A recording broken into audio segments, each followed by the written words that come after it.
Hey,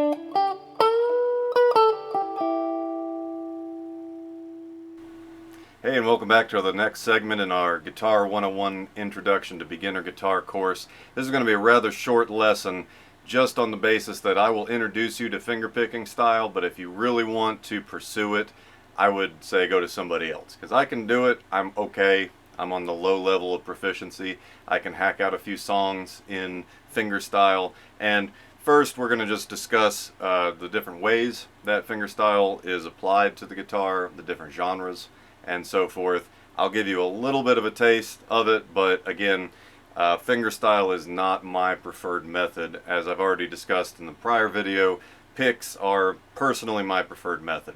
I will break out fingerstyle every now and again to get a particular sound, but it's rather unusual and I have to step out of my comfort zone, which is good.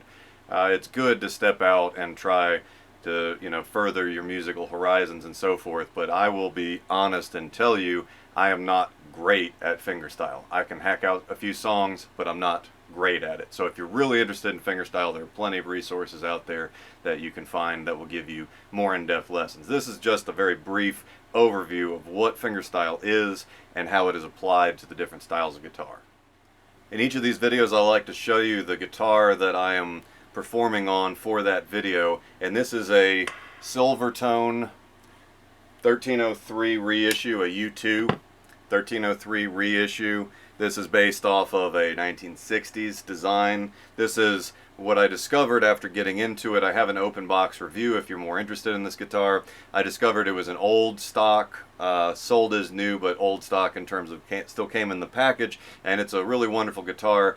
It's the retail on these is $400, but it's still in that introductory under $500 range. And Silvertone, I got in touch with them, learned some really cool stuff about them, and so they're going to be re-releasing this. They're coming out with a new redesign of this style guitar for 2025, so there's a lot of cool stuff happening with them, but it's a very capable, it's a very lightweight, it's very comfortable, it's got really cool vintage aesthetics, and it has more of a classical fretboard. It's flatter and a little wider, and so particularly if you're interested, and that's why I picked this one out for doing the fingerstyle, because if you're interested in doing fingerstyle and chord rolls and stuff like that, but you want to do it on an electric guitar, this is a great choice for that. In fact, I just got a comment from a viewer that was saying that he normally plays acoustic, but this was the guitar that he bought to have as his electric as an acoustic player. And so it is it's not acoustic, it is very much an electric guitar, but particularly the neck shape,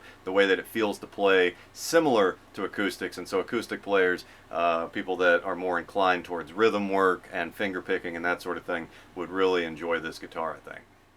So we've already discussed in the prior lesson how to use a pick. This lesson just going to go very briefly over the different finger styles, and that is where you're using your actual fingers instead of a pick. And as I've already mentioned, there are hybrid styles that incorporate both of them. The chicken picking and Travis picking, particularly with country, great stuff, and there's some amazing guitars out there. I just, with my gypsy jazz style of holding the pick, I have just developed full into the use of pick and only break out fingerstyle every now and then. But basically what you're doing, there's a few different options. I mean, one, you can just use your thumb, and this is kind of like level one of finger picking, is to use your thumb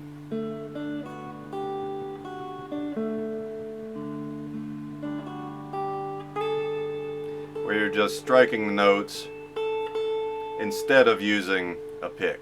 And now I've got all my fingernails on both hands relatively short, so I'm not using the fingernail.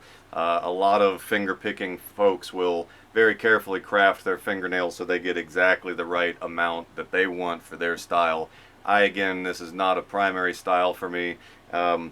So the first step, again, just using your thumb, right? And you can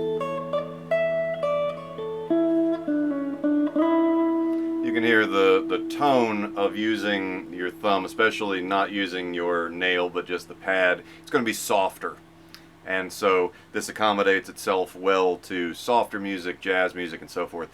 Most finger picking, though, is going to revolve not around doing a lead with your thumb, that's a good way to start, just to kind of explore, do you want to even go further into fingerpicking or not? Most fingerpicking styles, though, are, especially with electric acoustics, not so much classical, we'll talk about them in just a minute, but it's doing like rolls. This is very similar to what you find in bluegrass music.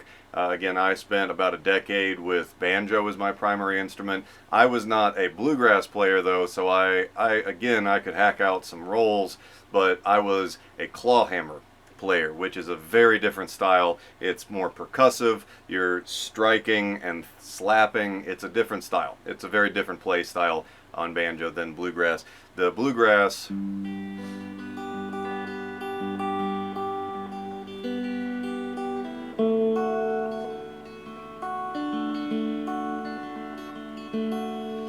it's where you're doing a, this string, this string, this string, this string, this string, this, you're doing rolls. Another way of talking about this in musical language is you're doing arpeggios, you're doing progressions with your chords as you move through the different chords. And then you can also throw in some long stroke strikes like this, either using, this is the claw hammer approach, is slapping it like that, but you can also use the pad of your finger to strum as well. And so you can incorporate strums, but generally speaking, most people that identify as fingerstyle players are going to be oriented towards rhythm. Not that they can't also mix in melody, and there's some fantastic players out there, but most fingerstyle players are going to tend towards rhythm and tend towards that roll chord progression style. Now the other style is classical.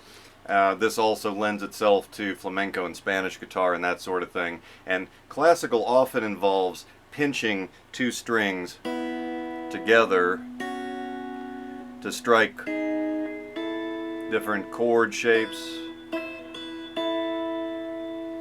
And you can hear it has almost kind of a medieval flavor. So, you're pinching either with your thumb and finger, or you can do multiple, see?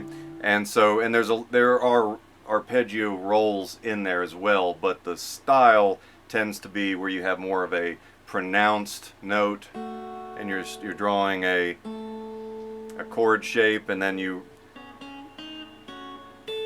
run through an arpeggio. Again, it's been a while since I've been doing any classical studies. I find it very beautiful music, and it is a really great area to get into understanding musical shapes and the relationships of chords and stuff. Of course, you can get extremely high level into classical music, but it is, in the broader spectrum of guitaring, it is more of a niche thing, and there are a lot less classical players today. Most folks are going to be playing electrics and the Western acoustics, dreadnoughts and so forth. So you just don't see as much. And I love classical, and I love playing it too. It's very relaxing, as long as you don't get too hung up on the technicality of it and get frustrated with it. The beauty of the music I find very relaxing. And so there's a lot that you can do with your fingers. It's just, again, if you're interested in any of these topics that we've covered, I am barely proficient in fingerstyle, so I am not a great source for furthering your training in fingerstyle. There are plenty of resources out there. I just wanted to introduce you to the style and give you some basic overview of it.